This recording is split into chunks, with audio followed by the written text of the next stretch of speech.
Shalom, shalom, bien-aimés dans le Seigneur Jésus-Christ. Que Jésus-Christ, qui est notre Sauveur, notre Seigneur, puisse vous bénir, peu importe d'où vous nous suivez. Que la grâce puisse être votre partage. Alors, bienvenue encore dans cette tranche matinale dans laquelle nous sommes en train de parler sur les rêves.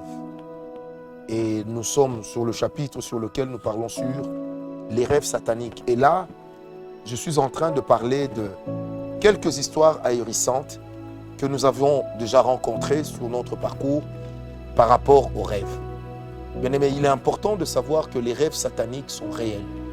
Les rêves sataniques existent. Et vous allez remarquer que les rêves sataniques peuvent même aller jusqu'à rendre une personne folle. Bien aimé, les histoires desquelles je vais parler ce matin ainsi que les autres jours sont des histoires vraies que certaines personnes ont vécues. Bien aimé, je me rappelle une fois, une dame m'avait contacté, c'était en 2017, et elle dit que son mari l'a chassée de la maison parce qu'elle n'avait pas d'enfant. Amen. Hein?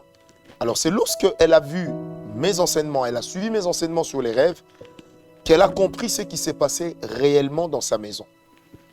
Bien aimé, elle voyait continuellement son mari, sa mère à elle dans le rêve, en train de lui demander de quitter son mari.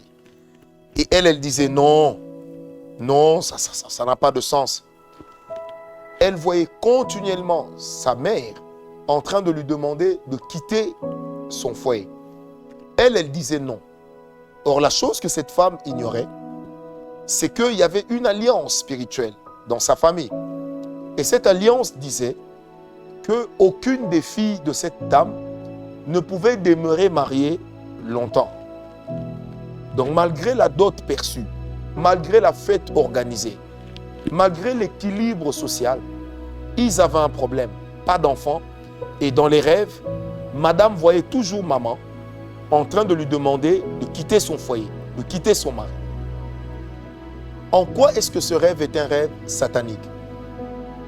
Dans deux sens. Le premier sens, ce rêve est un rêve satanique parce que simplement, il est en train de programmer un divorce. Il est en train de programmer une séparation. C'est comme si c'était un tribunal satanique qui était en train de donner des injonctions à la dame pour lui intimer l'ordre de quitter son mari. Mais elle n'avait rien à reprocher au mari. Or, le deuxième sens cachait la réalité de ce foyer. Lequel, le deuxième sens de ce rêve, c'est que pour qu'ils en arrivent à divorcer, il fallait qu'il y ait un événement continuel qui pouvait amener ou qui devait amener l'homme à divorcer. Qui devait faire que l'homme puisse perdre l'envie, le désir de rester marié. Et vous le savez bien avec moi que dans plusieurs cultures, lorsque dans le foyer il n'y a pas d'enfants, les hommes ont tendance à accuser leurs femmes. Les hommes ont tendance à regarder leurs femmes avec dédain. Surtout chez nous les Africains, on a toujours comme l'impression que le problème c'est l'autre. Le problème ne peut jamais être moi. Bien aimé, or il y avait une alliance spirituelle effective. Cette alliance disait que cette femme ne devait pas rester mariée. Et cette alliance disait qu'il fallait user de tous les moyens pour qu'elle ne demeure pas mariée toute sa vie. Et c'est là justement que nous tombons. Dans Éphésiens 6, verset 12.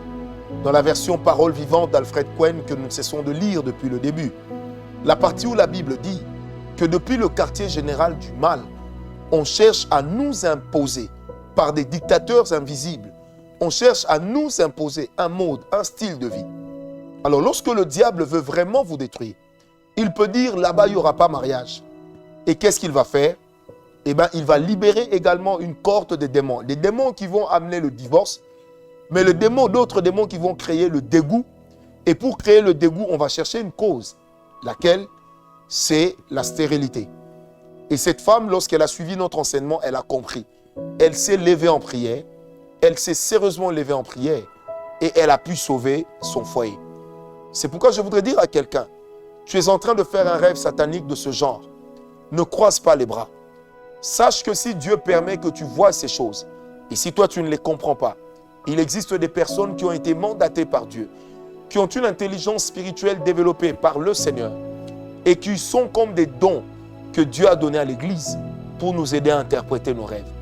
Grâce à l'enseignement que cette femme avait suivi, elle a pu sauver son foyer. Et aujourd'hui, elle est mère de famille. Que Dieu vous bénisse et que la grâce de Dieu vous localise. N'oubliez pas, si vous êtes dans le même cas, le Dieu que nous servons, sa capacité n'a pas baissé. Il demeure capable de le faire. Que Dieu vous bénisse.